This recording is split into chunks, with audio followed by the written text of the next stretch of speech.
Olá, queridos irmãos e queridas irmãs, sejam bem-vindos a mais uma hora do estudo. Com a graça de Deus, estamos iniciando hoje o nosso 14º estudo, o estudo de número 2, a segunda parte do capítulo de número 8 da Confissão de Fé, que falamos acerca de Cristo, o mediador. Se você não assistiu a primeira parte, eu convido você a voltar aí, procurar aí embaixo na playlist da hora do estudo e acompanhar os outros estudos os quais você perdeu. Se você continua aí firme e forte todas as quartas-feiras ou outros dias da semana assistindo, continue aqui que daremos então sequência ao nosso estudo desta semana. Como eu disse, capítulo de número 8, acerca de Cristo, o mediador.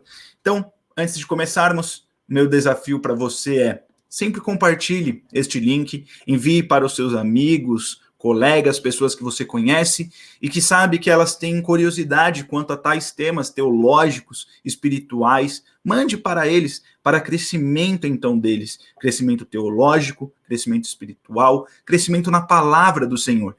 Porque como você bem sabe, você que está aqui me acompanhando todas as quartas-feiras, nós estudamos a confissão de fé, mas a confissão de fé nada mais é que temas sistematizados que encontramos na Bíblia. E falando em Bíblia, não esqueça de pegar a sua Bíblia para acompanhar então as nossas referências desta noite. Tema muito importante, vimos na semana passada o quão incrível é abordar este tema, o quão importante é este tema para nós, e dando então início hoje ao nosso estudo, começaremos do ponto de número 5 até o ponto de número 8. Semana passada foi do 1 ao 4, hoje do 5 ao 8. Sem mais delongas, convido você, então, a pegar a sua Bíblia, se tiver a confissão, pegue-a e vamos iniciar o nosso estudo de hoje, falando do capítulo 8 da Confissão de Fé. O capítulo 8, no ponto de número 5, vai abordar a seguinte frase: O Senhor Jesus, pela sua perfeita obediência e pelo sacrifício de si mesmo, sacrifício, que pelo Eterno Espírito, ele ofereceu a Deus uma só vez, satisfez plenamente a justiça do Pai, e para todos aqueles que o Pai lhe deu, adquiriu não só a reconciliação, como também uma herança perdurável no reino dos céus. Vemos e sabemos, como vimos na semana passada, que Cristo é o mediador entre Deus e os homens. E ele sendo então o mediador entre os homens e Deus e os homens, ele então foi feito como sacrifício, entregue como sacrifício. E esse sacrifício foi voluntário, não foi ordem de alguém, ele fez por sua vontade. E então, através da sua perfeita obediência e seu perfeito sacrifício, vemos que ele então oferece de uma vez só.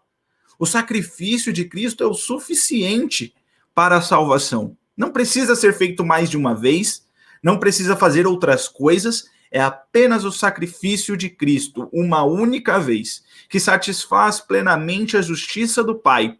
E para todos aqueles que o Pai lhe deu a reconciliação, ele deu mais, ele deu uma herança perdurável, uma herança eterna no reino dos céus.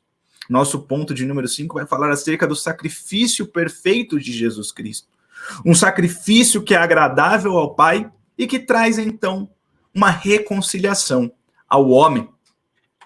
Continuando, então, para as nossas referências bíblicas. Carta de Paulo aos Romanos, capítulo 5, versículo 19.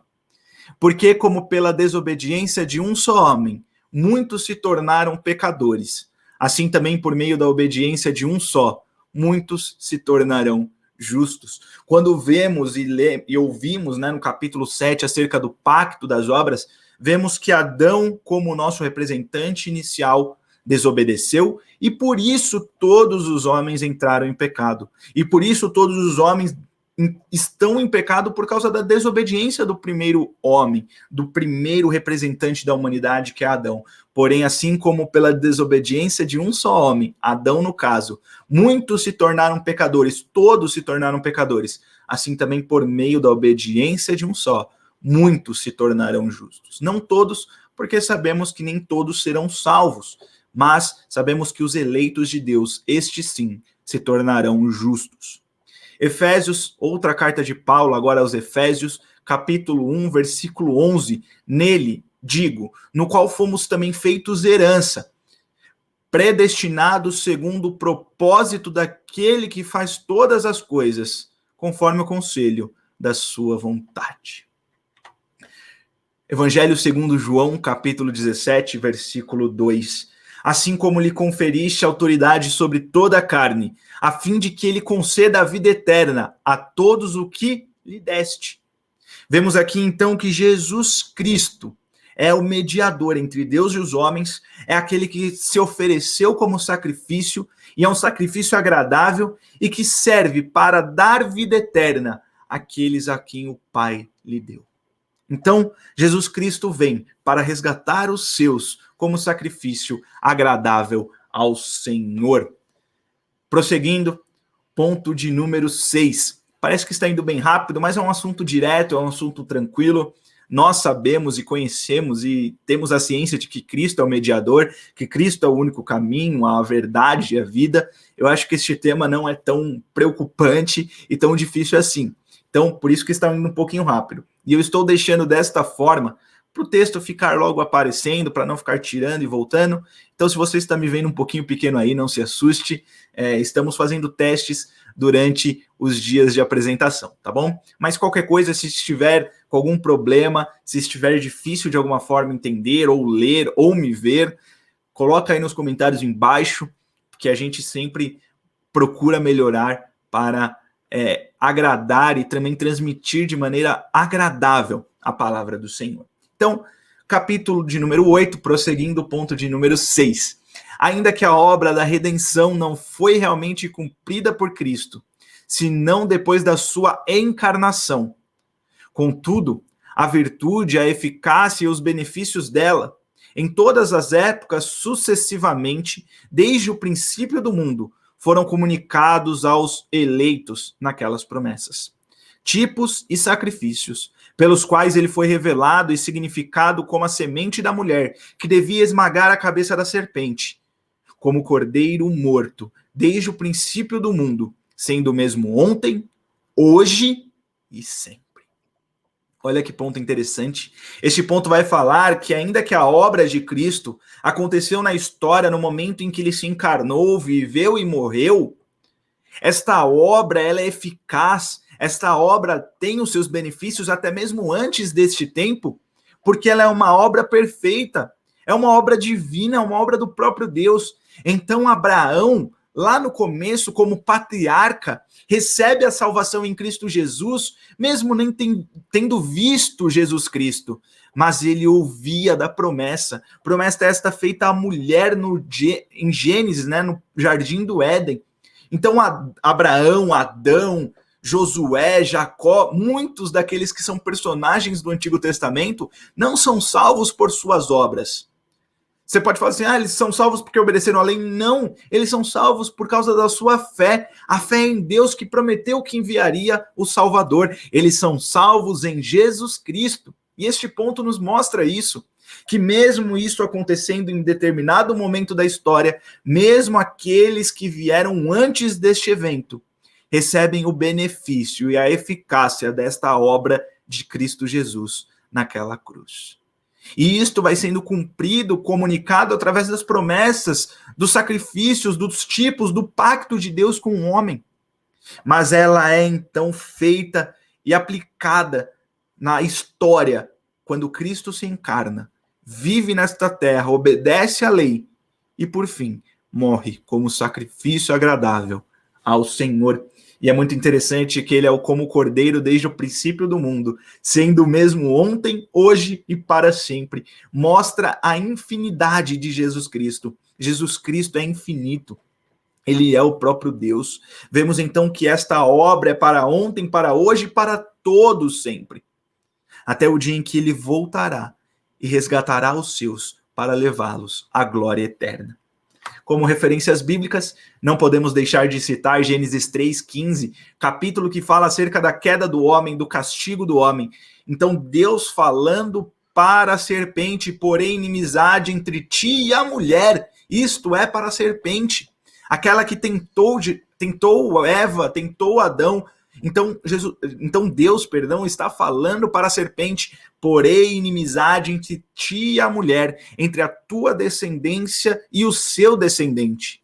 Este te ferirá a cabeça, e tu lhe ferirás o calcanhar. Vemos então que aqui é nítida a promessa. A semente do evangelho, o proto-evangelho, como normalmente chamamos, a semente do evangelho, o início de todas as coisas, está aqui. O anúncio, então, da salvação em Jesus Cristo está dita neste ponto. Nesta parte da Bíblia, a primeira vez que é mencionado o evangelho, a semente, a salvação. A carta de Paulo aos Gálatas nos diz, no capítulo 4, versículo 4 e 5, vindo, porém, a plenitude do tempo, ou seja, o momento em que Deus escolheu para acontecer o envio do seu Filho.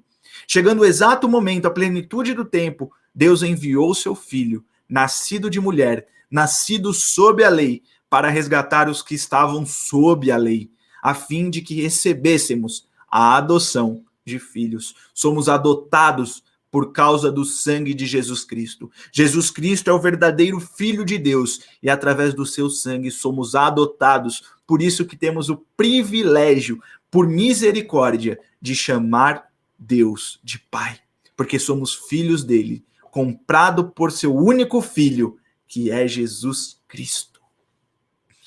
Continuando, carta aos Hebreus, capítulo 3, versículo 8.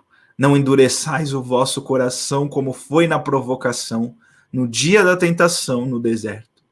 Não endureçais o vosso coração como foi na provocação, no dia da tentação no deserto. Partindo então para o ponto de número 7. Cristo, na obra da mediação, age de conformidade com as duas naturezas. Lembra suas naturezas? Humana e divina. Ele age, então, em conformidade com as duas naturezas, fazendo cada natureza o que lhe é próprio. Contudo, em razão da unidade da pessoa, que é próprio de uma natureza, e às vezes, na Escritura, atribuída à pessoa denominada pela outra natureza. Vemos, então, que Jesus Cristo, quando está fazendo essa obra de mediação, age em conformidade com as duas naturezas, tanto homem e divina, mas fazendo cada natureza o que lhe é próprio. O que lhe é próprio da natureza divina, a natureza humana não pode fazer. Assim sucessivamente.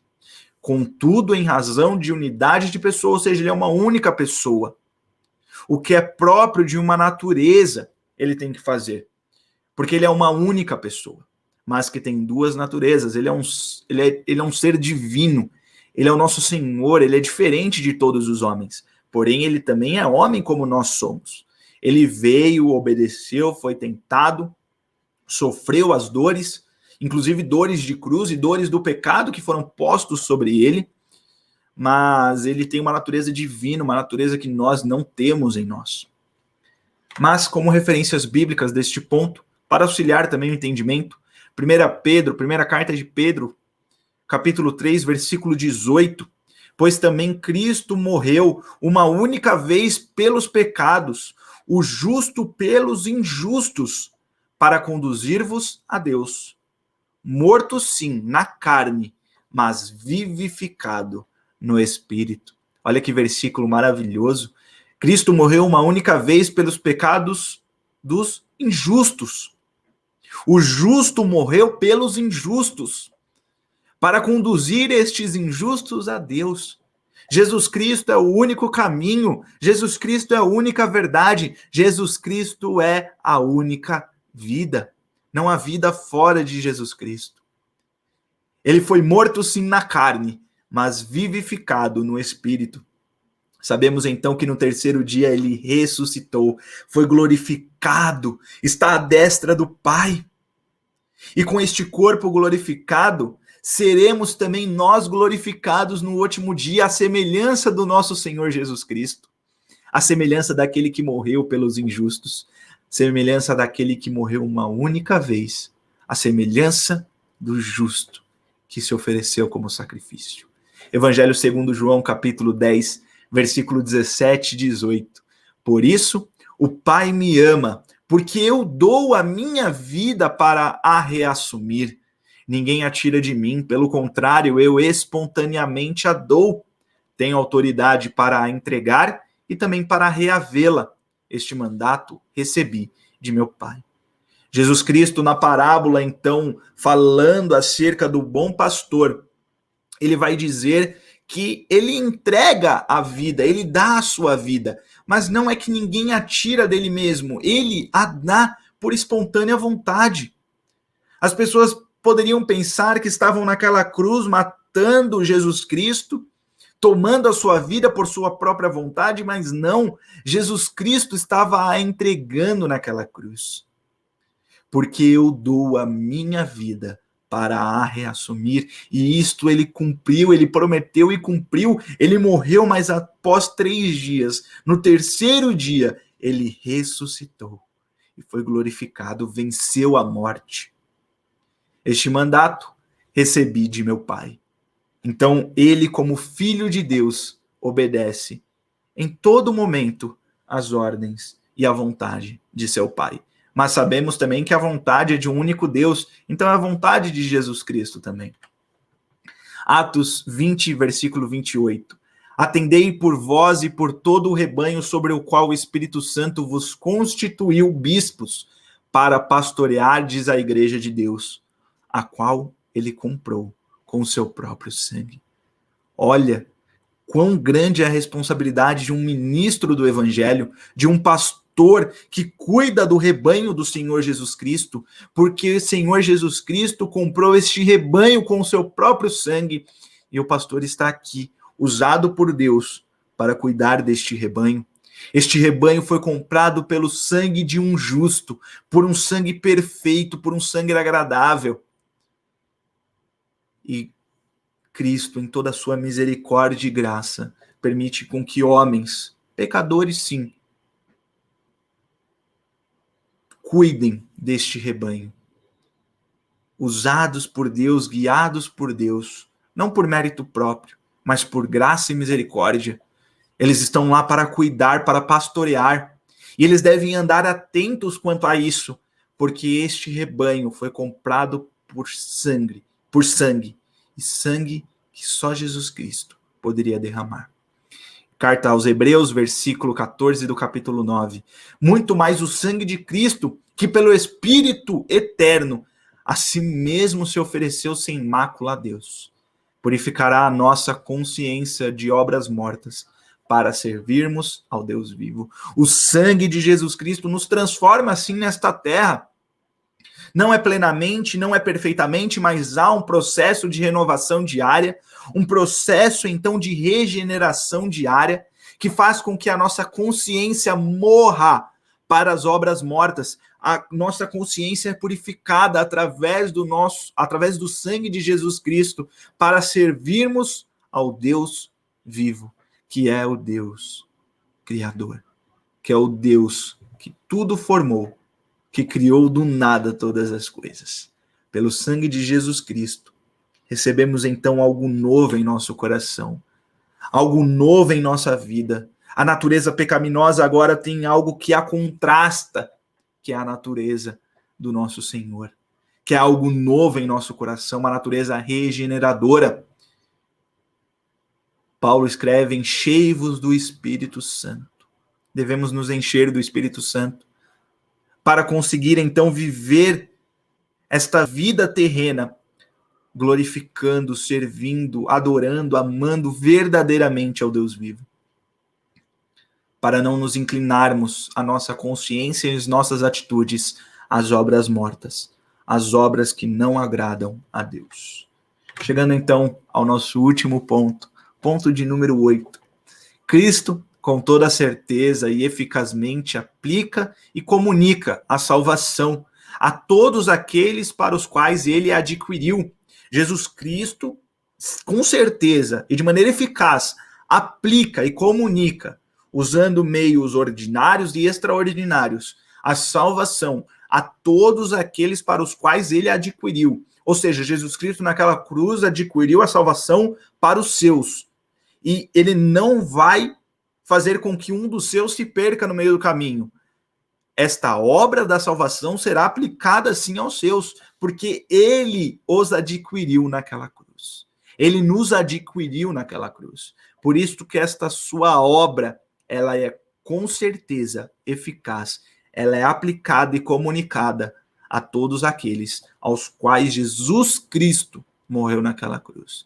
Isto ele consegue fazendo intercessão por eles e revelando-lhes na palavra e pela palavra os mistérios da salvação, persuadindo-os eficazmente pelo seu Espírito a crer e a obedecer, dirigindo os corações deles pela sua palavra e pelo seu onipotente poder e sabedoria, da maneira e pelos meios mais conformes com a sua admirável e inescrutável dispensação.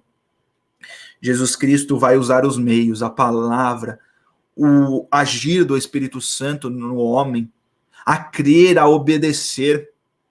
Essa dispensação, ou seja, a salvação dispensada por Jesus Cristo, é aplicada no coração daqueles que ele chamou, daqueles que ele adquiriu naquela cruz.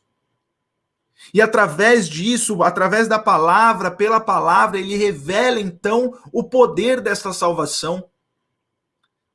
Não há outro meio senão o conhecer a Cristo. E como conhecemos a Cristo? Conhecemos através da sua revelação, através da sua palavra, através da Bíblia. Conhecemos através daquilo que foi dito e escrito.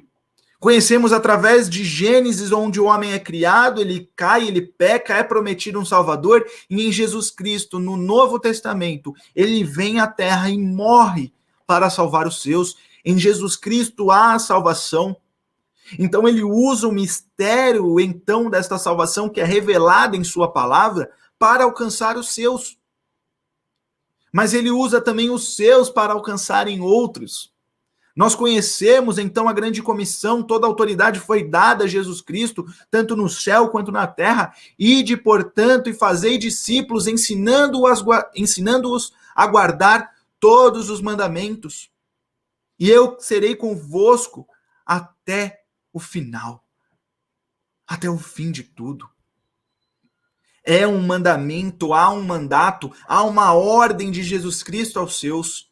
Isto faz com que nós anunciemos, então, esta palavra maravilhosa, anunciemos a salvação de Jesus Cristo. E é Jesus Cristo, então, quem aplica esta obra naqueles que ele chamou, naqueles que ele escolheu. Nós temos participação nisso, mas a obra é de Deus, a obra é de Jesus Cristo. Salmo capítulo 90, versículo 1. Senhor, tu tens sido o nosso refúgio de geração em geração. Olha que salmo magnífico que anuncia o Senhor como refúgio de geração em geração. E certamente ele será, daqui para frente também, refúgio para os seus. Refúgio de geração em geração. Lucas 10, versículo 9. Curai os enfermos que nela houver e anunciai-lhes, a vós outros está próximo o reino de Deus. Está próximo o reino dos céus. Está próximo o reino do nosso Senhor. O reino dele já se iniciou, se instaurou, mas ainda há de ser cumprido no dia do retorno, no dia do juízo final, quando nosso Senhor voltar em glória.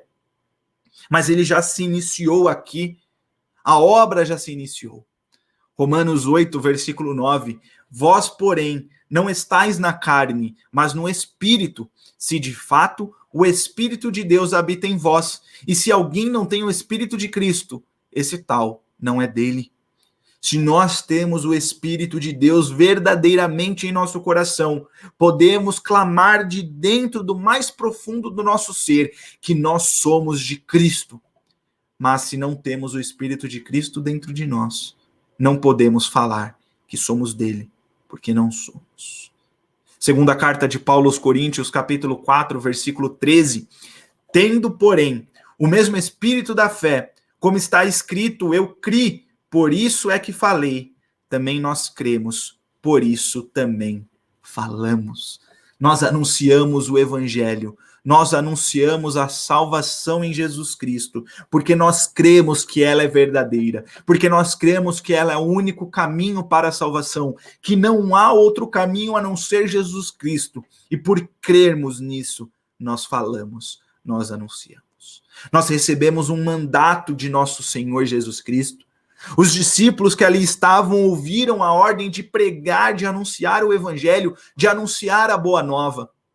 Nós também temos que anunciar que a palavra de Deus é ela que anuncia o pecado, é ela que anuncia a salvação, é ela quem mostra o único caminho para o homem pecador. A história da revelação está inteiramente aqui na Bíblia, desde a criação, da queda, da redenção e lá na frente a consumação, quando nosso Senhor Jesus Cristo voltar da glória. Nós temos que anunciar, nós temos que falar. Você não pode deixar de anunciar às pessoas isto, porque se você creu, você deve falar. Se você creu, você deve anunciar. Anunciar que Jesus Cristo é o mediador entre Deus e os homens, e que o seu sacrifício é agradável a Deus, e por causa deste sacrifício, podemos chamar Deus de Pai, porque somos adotados por Jesus Cristo, tornamo-nos filhos de Deus. Como eu disse, é um ponto mais rápido, é um capítulo mais rápido, porque é um capítulo simples, não tem tanta discussão. Se você crê que Jesus Cristo é Senhor e Salvador, é um capítulo simples. Mas se você não crê que ele é Senhor e Salvador, é um pouco mais complicado, porque a Bíblia nos mostra que só há um mediador, só há um caminho, só há uma salvação. E esta é a pessoa de Jesus Cristo, aquele que morreu naquela cruz, como cordeiro, para todos os tempos, seja ontem, hoje ou para sempre. Terminamos então o capítulo de número 8. Chegamos ao fim do capítulo de número 8. E se Deus permitir, semana que vem estaremos juntos para aprender um pouco mais acerca da confissão de fé e também da Bíblia, porque nós estudamos a Bíblia, nós falamos sobre a Bíblia, aprendemos sobre a Bíblia. Então, estou aqui para me despedir já. Mais uma hora do estudo, com a graça de Deus concluída. Alguns dos nossos programas, semanais estão entrando em férias, mas eu creio que a hora do estudo continuará sim, se Deus assim permitir, tá? Então, se Deus quiser, semana que vem estaremos juntos estudando o capítulo de número 9 da Confissão.